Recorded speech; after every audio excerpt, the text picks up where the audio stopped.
Assalamualaikum warahmatullahi wabarakatuh. Perkenalkan kami dari kelompok untuk matkul sistem operasi akan mempresentasikan hasil kerja kelompok kami yang berjudul sistem operasi. Di sini kami ada anggota kelompok. Yang pertama Rahmat Hidayat, yang kedua Mulia Rahman, yang ketiga Muhammad Aditya Hafiz, yang keempat Jalila Syakur, dan yang kelima Pivin Indriani. Siapa nih yang baca? Oke, untuk materi pengenalan sistem operasi. Sistem operasi atau singkat OS merupakan perangkat lunak bertindak sebagai antarmuka antara pengguna komputer dan perangkat keras komputer serta mengontrol pelaksanaan semua jenis program. Adapun contoh sistem operasi yang populer diantaranya adalah sistem operasi Windows, Linux, Mac OS, Android, iOS, BlackBerry, dan lain sebagainya. Berikut untuk beberapa fungsi penting dari sistem operasi adalah pertama, manajemen memori, kedua, manajemen prosesor, ketiga, manajemen perangkat, keempat, manajemen file, kelima, keamanan, keenam, kontrol atas kinerja sistem, ketujuh, akuntansi pekerjaan, kedelapan, mendeteksi kesalahan alat bantu, dan terakhir, koordinasi antara perangkat lunak dan pengguna lainnya. Oke. Adapun manajemen memori. Manajemen memori mengacu pada manajemen memori utama atau memori utama. Memori utama adalah sejumlah besar kata atau byte di mana setiap kata atau bit memiliki alamatnya sendiri. Memori utama menyediakan penyimpanan cepat yang dapat diakses langsung oleh CPU. Agar suatu program dapat dijalankan, ia harus berada di memori utama.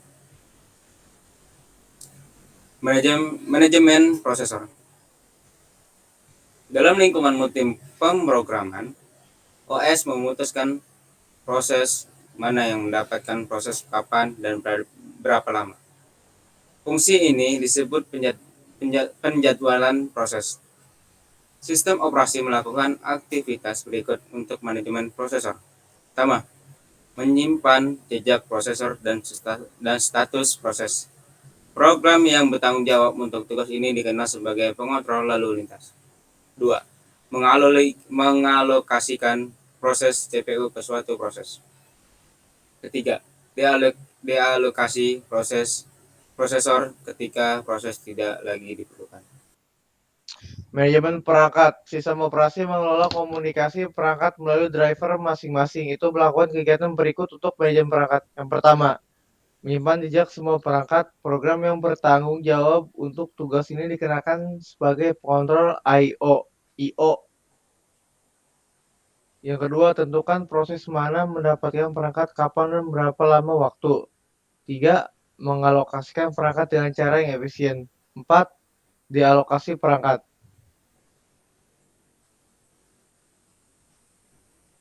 Sistem file biasanya disusun dalam direktori untuk navigasi dan penggunaan yang mudah. Direktori ini dapat berisi file dan arahan lainnya. Yang pertama, sistem operasi melakukan aktivitas berikut untuk manajemen file. 2. Melacak informasi, lokasi, penggunaan status, dan lain-lain. Fasilitas kolektif dikenal sebagai sistem file. Yang ketiga, menentukan siapa yang mendapatkan sumber daya. 4. Mengalokasikan sumber daya. 5. Dialokasi sumber daya.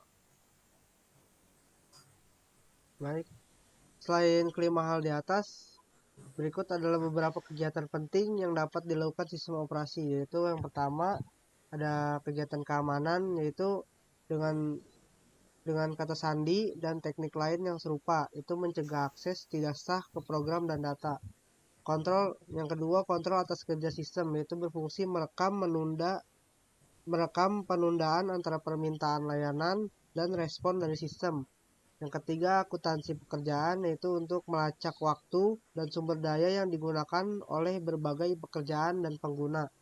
Yang keempat, itu adalah alat pendeteksi kesalahan, yaitu berfungsi untuk produksi DAM, jejak, pesan kesalahan, dan alat pendeteksi kesalahan dan debugging lainnya.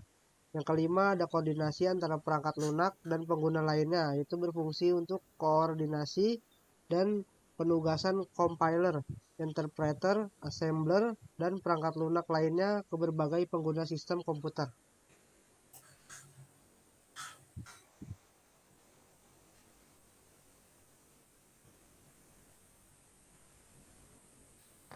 Sekian dari kami untuk presentasi, kurangnya mohon maaf. Wassalamualaikum warahmatullahi wabarakatuh.